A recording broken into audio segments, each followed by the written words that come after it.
हरे कृष्णा, राधे राधे। जन्माष्टमी की आप सभी को मेरे परिवार की तरफ से बहुत बहुत शुभकामनाएं। जन्माष्टमी पर 56 भोग लड्डू गोपाल जी को लगाया जाता है। अगर हम 56 भोग न लगा पाएँ तो वो 7 भोग कौन से हैं जो 56 भोग के बराबर ही माने जाते हैं और हमारे ठाकुर जी को बहुत ही प्रिय हैं। तो चलिए बताते हैं ठाकुर जी के 7 प्रिय भोग जिन्हें 56 भोग के बराबर ही माना जाता है। तो सबसे पहला भोग हम लगाएंगे शहद का, जो ठाकुर जी के जन्म होते ही उन्हें शहद चखाया जाता है, यानी कि चटाया जाता है कहते हैं एक बच्चे को। और ये अपने अपने मन के भाव होते हैं। ठाकुर जी को सबसे पहला भोग शहद का लगाया जाता है, उसके बाद माखन मिश्री का भोग लगाया जाता है। ये 7 भोग 56 भोग के बराबर ही हैं, क्योंकि इनमें ठाकुर जी की सभी प्रिय चीज़ें रखी हुई है। ये हैं पंचामृत, 5 चीज़ों से मिलकर बनाया जाता है: दूध, दही, घी, शक्कर, शहद और घी।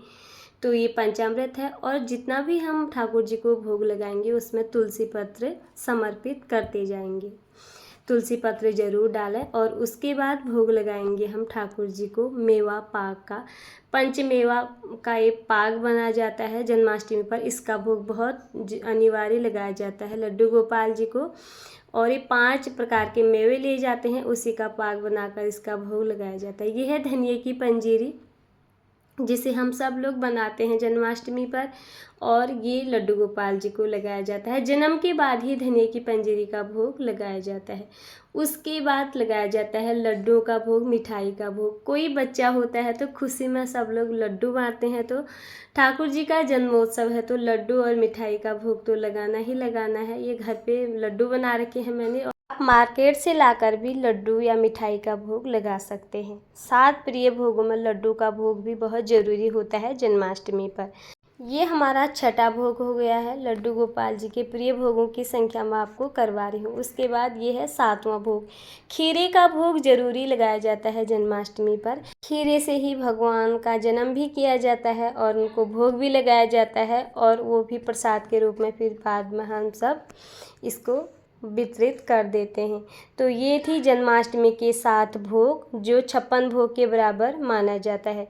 अगर आप किसी कारणवश 56 भोग न लगा पाए तो ये 7 प्रकार के भोग जो भगवान को बहुत अधिक प्रिय हैं और 56 भोग के बराबर ही माने जाते हैं।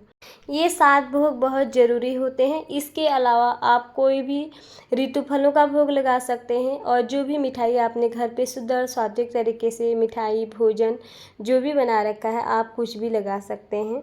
और ये 7 भोग 56 भोग के बराबर ही माने जाते हैं। तो ये थी आप लोगों के लिए छोटी सी वीडियो, लड्डू गोपाल जी को वो 7 भोग कौन से हैं जो 56 भोग के बराबर ही माने जाते हैं। आप लोगों को वीडियो पसंद आए या थोड़ी बहुत भी यूजफुल लगे तो प्लीज़ वीडियो को लाइक, चैनल को सब्सक्राइब करना बिल्कुल ना भूलना। फिर मिलती हूँ और वीडियो में, तब तक के लिए आप सभी को हरे कृष्णा, राधे राधे, हैप्पी जन्माष्टमी।